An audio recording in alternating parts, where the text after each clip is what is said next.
Welcome back to my channel, sports fans. Okay, let's talk about this one right here. Kobe, Jordan, and LeBron. Kobe, Jordan, and LeBron. We're going to talk about a couple things right here. So let's go ahead and get into this one right here. 60 win teams that Jordan beat and lost. His record, right? Jordan's record against 60 win teams, 7-2. Against 50 win teams in the playoffs and the finals. 20-7 career buzzer beaters, regular season, playoffs, in the finals. Jordan has 9, right? And I think I did a video on this, right? So Jordan's buzzer beaters were very impressive. They was at like crucial times in the playoffs against good teams. He had one in the finals. I mean, you just got to go back and look at them. I might do a video again on that because I have a lot of people requesting videos on my channel about certain things. And I tell them, I said, man, I already got a video about that already. And they go, oh.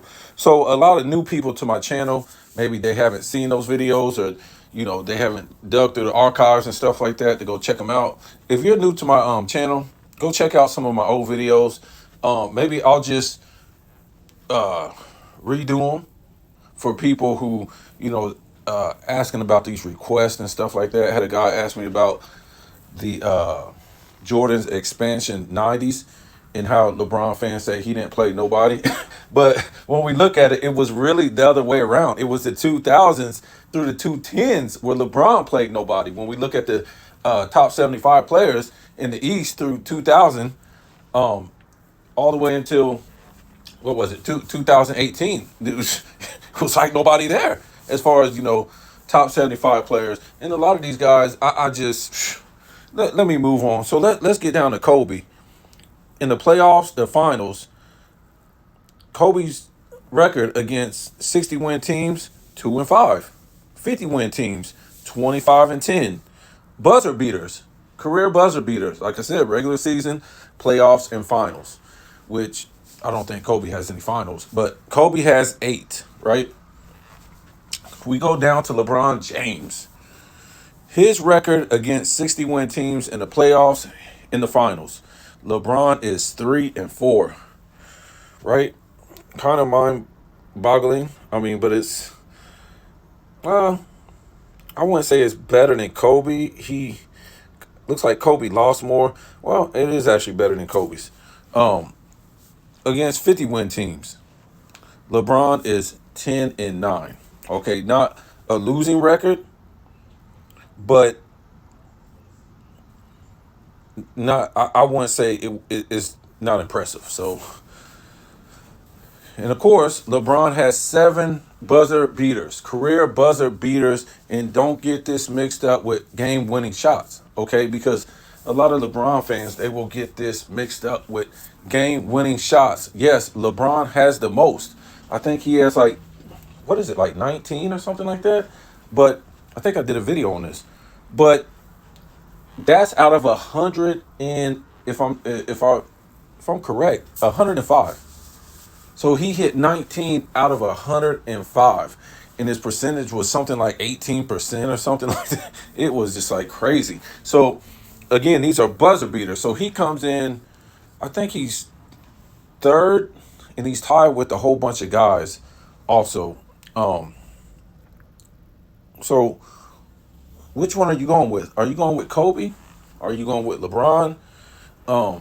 You know what it is when people try to compare these people and they try to put LeBron as a shooter, sometimes it's like confusing because I've seen they try to put up a little, what would you want to call it? A picture of like Paul Pierce, Michael Jordan, Kobe Bryant, and I think Kevin Durant was in there. If I'm not mistaken, I don't think Curry was in there, but they put LeBron in there. But all the guys that were, was in their little stance and they was shooting the ball, they all look like shooters. But when LeBron, you could see his form, he didn't look like a shooter. It looked weird. It looked weird. This guy is not a real shooter. Okay. and he has no touch. Uh, the mid range, you got to have the most touch. That's why people don't shoot the mid range no more. They go for the three because it's more of a power shot. Launching the ball, something like that. You don't have to have that kind of touch on it. You know what I'm saying? Not that you don't have to have form. You got to have a particular form, to be accurate. But the mid range, you got to have form and touch. You know, Wherever you go inside the key, all around the basket and stuff like that. So that's why LeBron will never or has never been good at, mid range. And a lot of these other guys who play in this 2020 era, they don't have touch. That's why they can't shoot the mid range. I think Curry's pretty decent.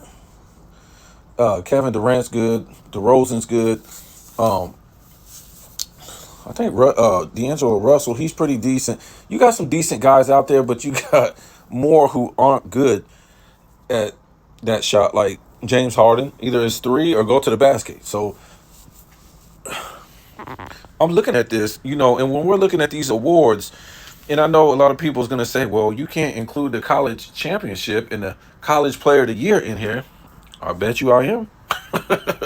Jordan played against adult players, right? Man, you got to include the high school championships. No, you don't. Look, when you go play in college, it's the best of high school players. When you're playing in high school, it's the best of who? Just dudes that was trying out, right? I mean, the majority of these guys will never, ever make it in and make it to college and play in college. So even if we take away the player of the year in college, we take away the national championship. I mean, Jordan still is going to have 3 racks. You know what I'm saying? He's still going to have 3 racks. You know what I'm saying? You you probably, if you put, I don't know, it still might not add up. Well, maybe, no. I was thinking if you put LeBron and Kobe together, their awards right here, they might beat Jordan. Maybe, maybe not. Because Jordan got so many scoring titles. And that's what I mean. When we talk about Kobe, you guys say he was this great scorer. I mean, which he was in spurts, but I mean, Jordan could have went out there and got you 81 just to get you 81. He sat down in a lot of games where he scores like 60 something points and wasn't gunning for that. You know what I'm saying? So he wasn't trying to get hurt. He was trying to make a point. That's what he was trying to do. But when we look at this right here, you know, if you go all the way until LeBron came into the league, 2003, 2004, and when Kobe came in the league, 96, 97, right? You're trying to tell me that it was all these other guys that won the scoring title over Kobe or over LeBron James? That means it was a better scorer in the league than Kobe or LeBron while they were in the league. Okay? Michael Jordan, you can go ahead and leave out 2 seasons, right? Because he wasn't eligible for the scoring title because he didn't play the whole year, right? What was it, 86 and 85, 86, and then you got 95, right? So we can really say 11 years. Well, I guess we can say, well, we say a lot of stuff about Washington just to help other people's case. Well, I got a video coming out on that too, but it's just so ridiculous because people knew when Michael Jordan came back in 2001, he was coming back basically to have fun for charity. He was all ready to go. He wasn't chasing nobody. He was putting himself on the worst team in the league with no all-star teammate, no Hall of Fame teammate, no nothing. A laughing stock team. Jordan, the most competitor of all, the biggest competitor of all time. Now Nick Wright and Shannon Sharp, they say, oh man, this guy came back to prove something. So he came back to prove something at 38, 39 in the middle of Shaq and Kobe's reign on the NBA. You guys gotta stop, man. I mean, all this is just trying to help LeBron out, man. Look, I'm gonna just go ahead and let you in on a secret. Michael Jordan came back and he went to the Wizards. A lot of people want to speculate that he thought he was going to get some ownership in the team. What he came back for was to help the NBA. The NBA ratings were going, they were going down. Okay, and I will do a video on this, but I'm just tell you right now, Shaq and Kobe, even though they were winning, they were doing a three-peat, they could not carry the league after Michael Jordan left. Go back and look at those NBA finals. In '99 when the Spurs won it, nobody was watching that. Okay, and then you had Shaq and Kobe doing a three-peat, which was historic. Nobody was really. I'm not trying to say nobody was